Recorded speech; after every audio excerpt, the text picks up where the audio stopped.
Muy buenas mis amigos y estamos nuevamente en su espacio Arcanos.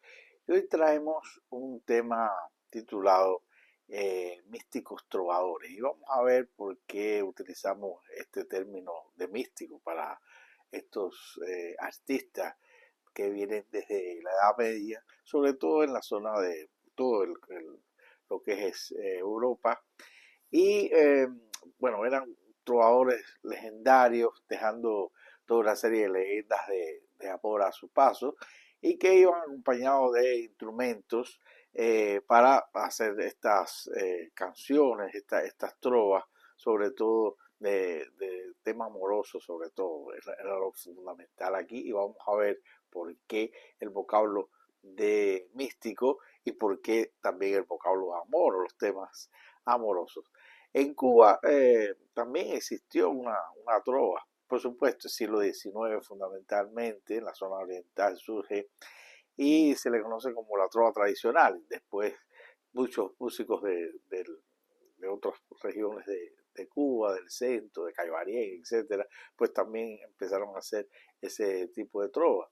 Aquí está haciendo Garay, María Teresa Vera, Pepe Sánchez, que por cierto fue el creador de ese género tan importante que es el bolero, pero que estaba enmarcado dentro de la trova tradicional también. Y por ejemplo Corona, que Manuel Corona le dedicaba, cada una de sus composiciones tenía un título de mujer porque era dedicado a una mujer y generalmente eran igual que los trovadores europeos, le cantaban al amor. Posteriormente, ya entrada ya los años 60, 70 en Cuba, se hizo un movimiento que se conoció como Nueva Trova, pero era ya más institucional. Si bien hacían canciones de amor, pero eran canciones de excepción. Recuerdo el primer concierto que hicieron Pablo Milanés y Silvio Rodríguez en un día de los enamorados dedicado al amor. Aquello fue bajo una vigilancia en un pequeño teatro en la Biblioteca Nacional. O sea, que eran más temas sociales y era más, como decía, más una institución que música amorosa de estos trovadores tradicionales. Ahora vamos a ver el origen realmente de la trova o de los trovadores. Su origen, como decía, es en la Edad Media en Europa. ¿Y de dónde viene la palabra trovador? Pues del latín tropator, que es justamente lo que quiere decir es el que hace tropos, es decir, este lenguaje tropológico, como se sabe de la poesía, donde están los símiles, las prosopopeyas, las metáforas, o sea, todo este lenguaje simbólico.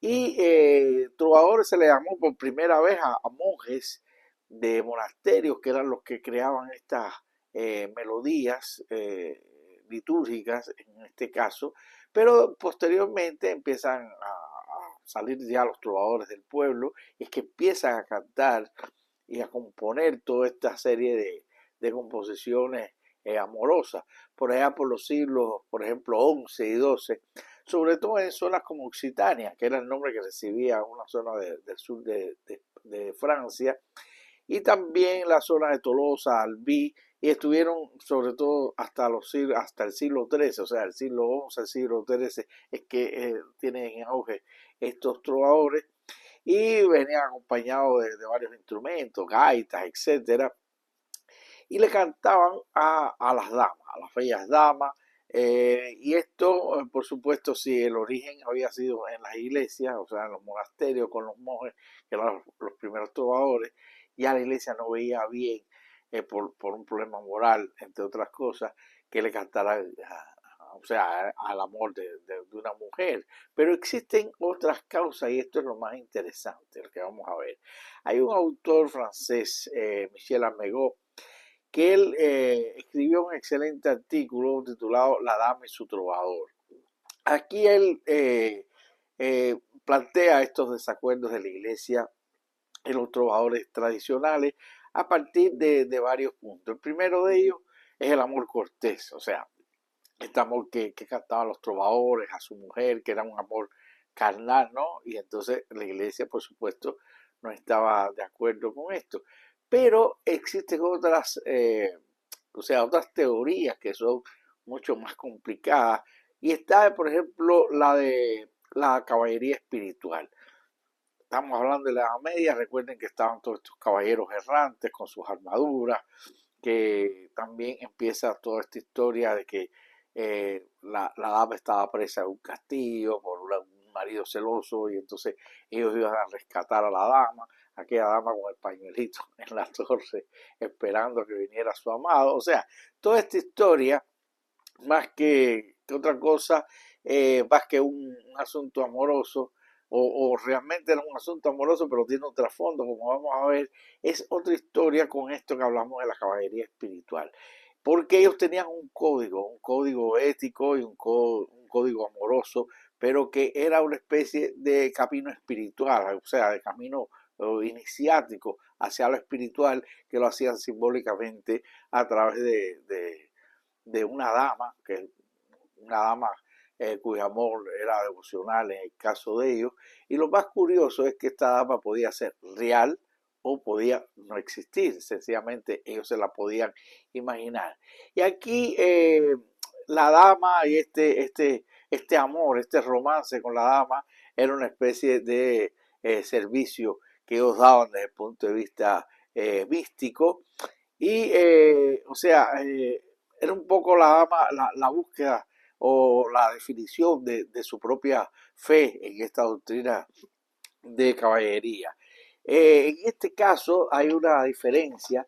Estamos ante la presencia, por ejemplo, de Ovidio, que Ovidio escribió un importante, perdón, escribió un importante libro, El arte de amar, y aquí él propone, o sea, el amor carnal, de seducción. Sin embargo, en estos trovadores, estos caballeros, ellos decían que el amor podía existir o no, o podía ser imaginario, pero lo importante era que el amor se amaba a sí mismo, planteaban esto de esta manera. Incluso, más que el amor carnal, ellos tenían una abstinencia hasta que el deseo, a través de la abstinencia, se convertía en un amor puro, un amor sin mancha, ¿no? Y ellos decían, por ejemplo, que la exaltación del deseo valía más que la propia posesión de la dama en este caso. Y así se ponían pruebas de amor. Por ejemplo, una era la abstinencia, la inspiración que en la dama iba creciendo y llevaba a un camino de perfección espiritual y de crecimiento personal en este caso. De hecho, ellos tenían principios, la caballería espiritual, cuyos principios eran la dulzura, la paciencia, la lealtad a esa dama, fuera real o no, y la alegría en sentido general. Todo esto nos recuerda una importantísima o una obra capital de la literatura universal, que es El ingenioso Hidalgo Don Quijote de la Mancha, de Cervantes, cuyo personaje estaba enamorado de la sin par Dulcinea del Toboso. Por supuesto, volvemos a lo mismo, no era real, nunca existió, pero él la veía como una cosa real y le era fiel, y de toda esta historia, todos los que han leído esa maravillosa obra recordarán estos pasajes. Pero también hay una tercera interpretación de estos pasajes que cantaban estos trovadores. Y el propio Armengol cita a otro autor, Eugene Aron, que tiene una teoría muy interesante y se refiere a la fe cátara, o sea, a la iglesia cátara que existía de manera paralela en esta época en Europa. Y él plantea aquí que estos pasajes servían un poco para encubrir la verdadera doctrina cátara. Bueno, los cátaros eran una fe, una iglesia con sus devotos, pero que considerada herética para Roma, porque ellos, por ejemplo, acusaban a la Inquisición como una cosa que no era positiva, y podían negar los sacramentos de la iglesia, y tenían su propia red interna, su doctrina internas, y por supuesto la iglesia lo persiguió hasta prácticamente extinguirla, en el caso de los caballeros templarios, que era el brazo armado de la iglesia en aquella época.